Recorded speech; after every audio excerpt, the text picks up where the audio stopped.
এইমাত্র বেনজির আহমেদের ফাঁসির ঘোষণা দিল, এমনকি যুক্তরাষ্ট্রে গ্রেপ্তার শেখ হাসিনা।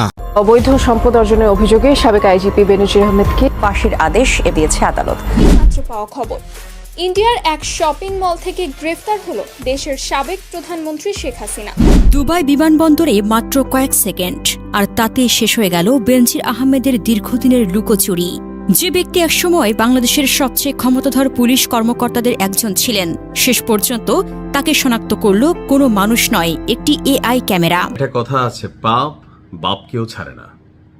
টাকার জন্য পৃথিবীর প্রত্যেকটা মানুষের ছোটে, কিন্তু কিছু টাকা, যে টাকাগুলোর মধ্যে মানুষের রক্ত মিশ্রিত আছে।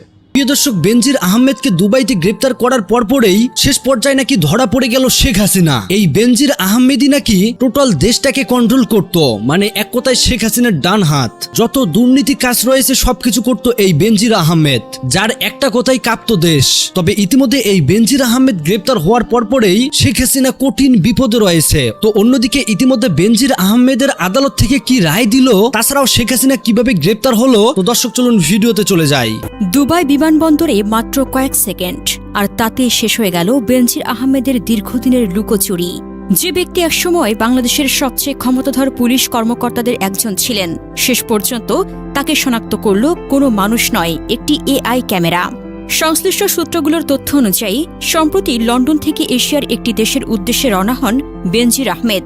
গন্তব্য ছিল সিঙ্গাপুর অথবা থাইল্যান্ড। যাত্রাপথে তার ফ্লাইটের ট্রানজিট ছিল সংযুক্ত আরব আমিরাতের দুবাই আন্তর্জাতিক বিমানবন্দরে। দুবাই বিমানবন্দরে নামার পর তিনি অন্য সাধারণ যাত্রীদের মতোই নিরাপত্তা ও ইমিগ্রেশন প্রক্রিয়ার আওতায় আসেন, আর সেখানেই ঘটে নাটকীয় ঘটনা। দুবাই আন্তর্জাতিক বিমানবন্দর বর্তমানে বিশ্বের সবচেয়ে আধুনিক বিমানবন্দরগুলোর একটি। সেখানে হাজার হাজার এআই ভিত্তিক স্মার্ট ক্যামেরা সার্বক্ষণিক যাত্রীদের মুখমণ্ডল স্ক্যান করে থাকে। এই প্রযুক্তি শুধু ছবি তোলে না, বরং মুখের বৈশিষ্ট্য বিশ্লেষণ করে আন্তর্জাতিক ডেটাবেজের সঙ্গে মিলিয়ে দেখে। সূত্রের দাবি অনুযায়ী বেনজির আহমেদের মুখমণ্ডল স্ক্যান হওয়ার পর সেটি আন্তর্জাতিক অপরাধী পর্যবেক্ষণ তালিকার সঙ্গে মিলিয়ে দেখা হয়। মুহূর্তের মধ্যেই সিস্টেমের সতর্ক সংকেত ভেসে ওঠে, কারণ তার নামে আগে থেকে ইন্টারপোলের সতর্কতা জারি ছিল বলে সংশ্লিষ্ট সূত্র জানিয়েছে। এরপর বিষয়টি চলে যায় দুবাই পুলিশের ইন্টারপোল সমন্বয় ইউনিটের কাছে। তারা পরিচয় যাচাই করে নিশ্চিত হয় যে স্ক্যানিংয়ে শনাক্ত হওয়া ব্যক্তি আর কেউ নন, বাংলাদেশের সাবেক আইজিপি বেনজির আহমেদ। পরবর্তী ধাপে বিমানবন্দর নিরাপত্তা প্রোটোকল অনুসরণ করে তাকে হেফাজতে নেওয়া হয়। পরে আনুষ্ঠানিকভাবে গ্রেপ্তার দেখানো হয় বলে একাধিক সূত্র দাবি করেছে। রোববার জাতীয় সংসদে দেওয়া বক্তব্যে স্বরাষ্ট্রমন্ত্রী সালাউদ্দিন আহমেদ জানান, গত 12 জুন সংযুক্ত আরব আমিরাতের স্বরাষ্ট্র মন্ত্রণালয় বাংলাদেশ সরকারকে আনুষ্ঠানিকভাবে বেনজির আহমেদের গ্রেপ্তারের তথ্য জানিয়েছে। তিনি বলেন, বর্তমান সরকার দায়িত্ব নেওয়ার পর থেকেই বেনজিরকে দেশে ফিরিয়ে আনার বিষয়ে ইন্টারপোল সহ বিভিন্ন আন্তর্জাতিক সংস্থার সঙ্গে সমন্বয় করে কাজ করে আসছে। স্বরাষ্ট্রমন্ত্রী আরও জানান, সংযুক্ত আরব আমিরাতের আইনে গ্রেপ্তারের পর নির্দিষ্ট সময়ের মধ্যে প্রত্যর্পণ আবেদন জমা দিতে হয়। সে অনুযায়ী বাংলাদেশ প্রয়োজনীয় নথিপত্র প্রস্তুত করছে। এসব নথির ভিত্তিতে তাকে দেশে ফিরিয়ে আনার আনুষ্ঠানিক প্রক্রিয়া শুরু হয়েছে। বেনজির আহমেদের বিরুদ্ধে অবৈধ সম্পদ অর্জন, অর্থ পাচার, পাসপোর্ট আইন লঙ্ঘন সহ একাধিক গুরুতর অভিযোগ রয়েছে। তিনি 2020 সালের 15 এপ্রিল থেকে 2022 সালের 30 সেপ্টেম্বর পর্যন্ত বাংলাদেশ পুলিশের মহাপরিদর্শক হিসেবে দায়িত্ব পালন করেন। এর আগে তিনি ঢাকা মহানগর পুলিশের কমিশনার এবং র্যাবের মহাপরিচালক হিসেবেও দায়িত্ব পালন করেছেন। 2021 সালে মানবাধিকার লঙ্ঘনের অভিযোগে যুক্তরাষ্ট্র র্যাবের কয়েকজন কর্মকর্তার উপর নিষেধাজ্ঞা আরোপ করে। সেই তালিকায় বেনজির আহমেদের নামও ছিল। পরবর্তীতে 2024 সালে তার বিরুদ্ধে দুর্নীতির অভিযোগ সামনে আসলে তদন্ত শুরু হয়। এর কিছুদিন পরই তিনি দেশ ছাড়েন। এরপর একে একে তার বিরুদ্ধে মামলা, সম্পদ জব্দের আদেশ এবং গ্রেপ্তারি পরোয়ানা জারি করা হয়। সবচেয়ে আলোচিত বিষয় হল, শেষ পর্যন্ত তাকে খুঁজে বের করেছে কোনো গোয়েন্দা নাটকীয় অভিযান নয়, বরং প্রযুক্তি। যে প্রযুক্তি কয়েক সেকেন্ডের মধ্যে লাখো মানুষের মুখ স্ক্যান করে আন্তর্জাতিক ডেটাবেজের সঙ্গে মিলিয়ে দেখতে পারে। সালামু আলাইকুম। একটা কথা আছে, পাপ বাপকেও ছাড়ে না। টাকার জন্য পৃথিবীর প্রত্যেকটা মানুষের ছোটে, কিন্তু কিছু টাকা, যে টাকাগুলোর মধ্যে মানুষের রক্ত মিশ্রিত আছে। কিছু টাকা আছে যেগুলোর মধ্যে মানুষের আহা মিশ্রিত আছে। কিছু টাকা আছে যে টাকাগুলো উপার্জনের জন্য আপনি একজন ভালো মানুষকে অপরাধী বানিয়ে দিচ্ছেন, একজন মানুষের ব্যবসা প্রতিষ্ঠান আপনি শেষ করে দিচ্ছেন, একজন মানুষকে মিথ্যা মামলায় ক্রসফায়ার দিয়ে আপনি রাজনৈতিক উদ্দেশ্যকে বাস্তবায়ন করছেন। এই ধরনের আহামূলক যে মামলাগুলো আছে বা যে অর্থ আছে এটা আপনার জন্য কাল হয়ে দাঁড়াবে। দর্শক, ইতিমধ্যে আপনারা সকলে জানেন যে এক সময় বাংলাদেশে একজন মন্ত্রী এমপি, শুধুমাত্র প্রধানমন্ত্রীর পরে যদি কোনো ব্যক্তি ছিল, সে ছিল সাবেক পুলিশের IGP Benazir Ahmed. Billions of টাকা মালিক, বিদেশে ব্যবসা বাণিজ্য অনেক কিছুই তার ছিল। তো আওয়ামী লীগ সরকার পতনের একদম প্রথম একটা ধাপ কিন্তু হচ্ছে এই বেনজিরকে নিয়ে বেশ কিছু প্রতিবেদন কালের কণ্ঠ পত্রিকা যখন প্রকাশ করা শুরু করলো। এরপর আমরা শুনলাম সে দেশ ছেড়ে পালিয়েছে, বাট পরবর্তী সময় জানলাম দেশে আছে। যাই হোক, সর্বশেষ তার অবস্থান ছিল দুবাইয়ে। আজকে দুবাইয়ে পুলিশের এই সাবেক আইজিপি বেনজির আহমেদকে গ্রেপ্তার করা হয়েছে। তো কিভাবে গ্রেপ্তার করা হলো, এটা কিভাবে সম্ভব হলো? আসলে সব সম্ভব যতক্ষণ আপনি চেয়ারে অথবা চেয়ারে থাকার মানুষটার আশেপাশে আছেন, ততক্ষণই কিন্তু কেয়ারে। আর যদি চেয়ারই না থাকে অথবা চেয়ারে থাকা মানুষটা আপনারা না থাকে, তখনই কিন্তু আপনি বিপদে পড়বেন। অর্থাৎ একটা ছাতার নিচে আমরা সবাই বসবাস করছি। লাইক প্রত্যেকটা পরিবারের একটা ছাতা আছে, একটা রাজনৈতিক ছাতা আছে, একটা প্রশাসনিক ছাতা আছে। তো বেনজির আহমেদের উপরে আওয়ামী লীগ সরকারের একটা ছাতা ছিল, সেই ছাতাটা যখন নিজেই নাই, তখন বেনজিরের অবস্থা কি হবে? দর্শক, দুবাইয়ে তাকে কিভাবে গ্রেপ্তার করলো দেখেন। সরকার ক্ষমতায় আসার আগেই, সম্ভবত অন্তর্বর্তী সরকারের সময় থেকে কিছু অ্যাক্টিভিটিস চলছিল, আর বিএনপি সরকার ক্ষমতায় আসার পরে দুবাইয়ে বেনজির আহমেদের অবস্থান মানে কনফার্ম হওয়ার পর রাষ্ট্রের পক্ষ থেকে দুবাই পুলিশের কাছে একটা চিঠি পাঠানো হয়। আপনারা অনেকে জানেন ইন্টারপোল অর্থাৎ ইন্টারন্যাশনাল পুলিশ। তো ইন্টারপোলের একজন সদস্য কিন্তু বাংলাদেশও সদস্য রাষ্ট্র হিসাবে তারা দুবাইয়ের কাছে সহযোগিতা চেয়েছে, যেমনটি করে আওয়ামী লীগ সরকার ক্ষমতায় থাকতে অনেককে বিদেশ থেকে গ্রেপ্তার করে নিয়ে আসছিল। তো তদ্রূপ সেই মুহূর্তে আপনার দুবাইয়ে অবস্থান করা বেনজিরকে মানে গ্রেপ্তার করে বাংলাদেশে ফিরিয়ে আনার জন্য সরকারের পক্ষ থেকে চিঠি ছিল দুবাই সরকারের কাছে। আর দুবাই সরকার বর্তমান সরকারকে প্রাধান্য দিয়ে তাদের সেই রিকোয়েস্টে সাড়া দিয়ে বেনজিরকে ইন্টারন্যাশনাল পুলিশ অর্থাৎ দুবাই পুলিশের মাধ্যমে তাকে গ্রেপ্তার করেছে। ইন্টারপোল অনেকে বোঝেন না, মনে হয় যে আলাদা কোনো টিম থাকে, ওরকম না। ধরেন বাংলাদেশে কোনো অপরাধী চলে আসছে দুবাই থেকে, এখন দুবাই সরকার বাংলাদেশকে বললো, বাবা হাবিবি এটা আমাকে দিয়ে দাও। তো বাংলাদেশ পুলিশ যখন এই কাজটা করবে, দুবাই বলবে ইন্টারপোলের মাধ্যমে, অর্থাৎ বাংলাদেশ পুলিশ হচ্ছে ইন্টারপোল, এই ক্ষেত্রে আন্তর্জাতিক পুলিশিং সহযোগিতা করছে। তো বেনজির সাহেব সম্ভবত তার যে অবস্থান ছিল, ওই তার যে বাসা, ওইখান থেকে নিয়মিত কোন পথে যাতায়াত করে গোয়েন্দা নজরদারিতে ছিল। তো আজকে শপিং এ যখন বের হয়েছে, সেখান থেকে তাকে মাঝপথে পুলিশ আলগিদে নিয়ে চলে গেছে। তো এখন কই আছে বেনজির এই মুহূর্তে? আর অনেকে বলছেন এটা ভুয়া কিনা। না, আপনার আমরা যতদূর দেখছি যে স্বরাষ্ট্রমন্ত্রী থেকে শুরু করে আমাদের পুলিশের যে বিভিন্ন মন্ত্রণালয়, সেখান থেকে কিন্তু এটা কনফার্মেশন দেওয়া হয়েছে। আর দুবাই পুলিশ কর্তৃক আপনার গ্রেপ্তার করা হয়েছে। বর্তমান সরকার দায়িত্ব গ্রহণের পর দুর্নীতির মামলায় অভিযুক্ত পুলিশের সাবেক আইজিপি বেনজির আহমেদকে গ্রেপ্তারের জন্য ঢাকার পুলিশ হেডকোয়ার্টার্স ইন্টারপোলের ন্যাশনাল সেন্ট্রাল ব্যুরো অর্থাৎ সেইখানে আবেদন করেছিল। আর এটা ডক্টর ইউনূসের আমলেই কার্যকর হয়েছে। অর্থাৎ 2025 সালের 11 এপ্রিল এই আবেদনটা পাঠানো হয়েছিল তৎকালীন সরকারের পক্ষ থেকে, আর এটা মনিটরিং করেছিল বিএনপি সরকার। তো 2025 সালে ইন্টারপোল আপনার বেনজিরের বিরুদ্ধে রেড নোটিশ জারি করে। উক্ত রেড নোটিশের মাধ্যমে ইন্টারপোল সংযুক্ত আরব আমিরাতের স্বরাষ্ট্র মন্ত্রণালয়কে গ্রেপ্তারের জন্য অনুরোধ করে, এরপর তাকে সেখান থেকে গ্রেপ্তার করা হয়। তো এই মুহূর্তে সর্বশেষ স্টেটাস কি বলা হচ্ছে যে সংযুক্ত আরব আমিরাত তারা বলছে যে আগামী 30 দিনের মধ্যে কূটনৈতিক চ্যানেলের মাধ্যমে আনুষ্ঠানিক এক্সট্রাডিশন রিকোয়েস্ট অর্থাৎ প্রত্যর্পণের আবেদন যেটা সেটা প্রেরণ করতে হবে। বেনজির আহমেদের বিরুদ্ধে দুর্নীতি প্রতিরোধ আইন এবং বাংলাদেশ পাসপোর্ট আইনে মামলা বিচারাধীন রয়েছে। উক্ত বিষয়ে পুলিশ ইন্টারপোলের চ্যানেলের মাধ্যমে বিদেশি কর্তৃপক্ষের সঙ্গে যোগাযোগ এবং গ্রেফতার পরবর্তী ফলো আপ কার্যক্রম সম্পন্ন করছে।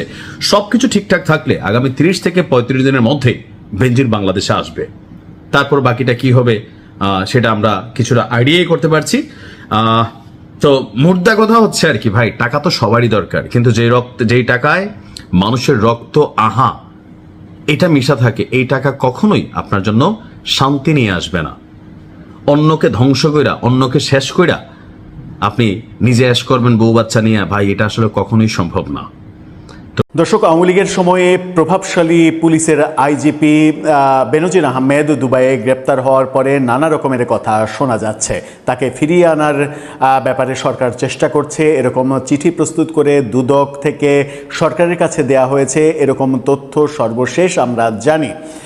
সরকার 30 দিনের মধ্যে তাকে ফিরিয়ে আনার আবেদন করতে পারবে। আরব আমিরাত সরকার থেকে বাংলাদেশ সরকারের কাছে এরকম একটা চিঠি গত 12 জুন দেয়া হয়েছে। সেই চিঠি নিয়েও আমরা আলোচনা করেছি, আপনাদেরকে দেখিয়েছি। এবার নতুন একাধিক তথ্য সামনে এসেছে। খবর প্রচার হচ্ছিল যে দুবাই এয়ারপোর্ট থেকে বেনজির আহমেদকে গ্রেপ্তার করা হয়েছে, কিন্তু আদৌ তাকে এয়ারপোর্ট থেকে গ্রেপ্তার করা হয়নি। তিনি লন্ডন থেকে দুবাই হয়ে সিঙ্গাপুর যাচ্ছিলেন, এই তথ্য মিথ্যা। দুবাইতেই অবস্থান করছিলেন বেনজির আহমেদ এবং তিনি সেখান থেকেই গ্রেপ্তার হয়েছেন এবং গ্রেপ্তারের স্থান একটা শপিং মল এবং তাকে গ্রেপ্তার করিয়েছে আওয়ামী লীগেরই একজন নেতা। তার মানে আওয়ামী লীগের ভেতরেই একটা বড় গৃহদাহ চলছে। এই তথ্যগুলো যখন আমরা চাঞ্চল্যকর তথ্য হিসেবে মনে করছি, তার বিস্তারিত আপনাদেরকে বলবো। সাথে এই আলোচনাও চলছে, বিবিসি বাংলা জানিয়েছে বেনজির আহমেদের এই ব্যাপারটা দুবাইয়ের আদালতে উঠবে এবং সেখানে জামিন চাওয়া হবে, এমনকি জামিনও পেতে পারেন বেনজির আহমেদ। কি হচ্ছে তাকে নিয়ে দুবাইতে, চলুন একটু জেনে দেখি এই ভিডিওতে। থাকবেন পলিটিক্স টিভির নিয়মিত আয়োজনে।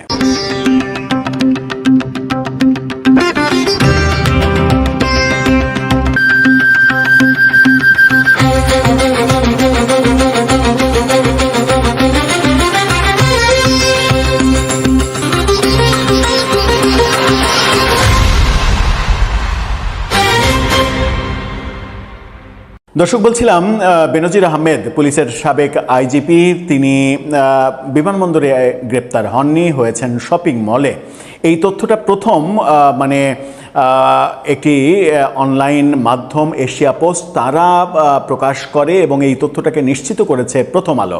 প্রথম আলোর এই শিরোনামটা দেখে নিন। সেখানে বলা হচ্ছে, দুবাইয়ের বিপণী বিতান থেকে গ্রেপ্তার করা হয় বেনজিরকে। বাংলাদেশের সাবেক পুলিশ প্রধান বেনজির আহমেদকে দুবাইয়ের তার এক সময়ের সহযোগীরাই ধরিয়ে দিয়েছে বলে স্থানীয় একটি দায়িত্বশীল সূত্রের দাবি। সূত্রটি বলছে, বেনজিরের সঙ্গে তার সহযোগীদের কারো কারো দ্বন্দ্ব তৈরি হয়েছিল। দ্বন্দ্বের কারণ ব্যবসা ও লেনদেন। দুবাইয়ের ওই সূত্রটি আরও বলছে, একটি বিপণী বিতান বা শপিং মল থেকে বেনজির আহমেদকে গ্রেপ্তার করা হয়। এর পেছনে সক্রিয় ব্যক্তিরা দুবাই পুলিশকে প্রভাবিত করার ক্ষেত্রে ইন্টারপোলের রেড নোটিশ ও বেনজিরের ওপরে যুক্তরাষ্ট্রের নিষেধাজ্ঞার বিষয়টি ব্যবহার করেছেন। বাংলাদেশ পুলিশের সাবেক মহাপরিদর্শক বেনজির আহমেদ 12 জুন দুবাইতে গ্রেপ্তার হন। দেশটির সরকার ইমেলের মাধ্যমে বাংলাদেশ সরকারকে বিষয়টি জানায়। স্বরাষ্ট্রমন্ত্রী সালাউদ্দিন আহমেদ রোববার জাতীয় সংসদে এই তথ্য জানান এবং বেনজিরকে ফিরিয়ে আনতে তার গ্রেপ্তার হওয়া 30 দিনের মধ্যে অনুরোধপত্র পাঠানোর জন্য আরব আমিরাত সরকার বাংলাদেশকে জানায়। এই তথ্য জানা যায়। দুর্নীতির অনুসন্ধানের মুখে 2024 সালের 4 মে সপরিবারে দেশ ছেড়েছিলেন তিনি, যখন কিনা আওয়ামী লীগ সরকারি ক্ষমতায় ছিল। এই যে এই গ্রেপ্তার নিয়ে এদিকে এশিয়া পোস্ট একটা পোস্ট দিয়েছে। এশিয়া পোস্টের এই পোস্টটা আপনারা দেখে নিন। তারা আরও একদিন আগে এই তথ্যটা নিশ্চিত করেছিল। সেখানে বলা হচ্ছে, বিমানবন্দরে নয়, শপিং মলে ডেকে বেনজিরকে ধরিয়ে দেন এমপি বন্ধু, অর্থাৎ তার বন্ধু একজন এমপি, সাবেক এমপি।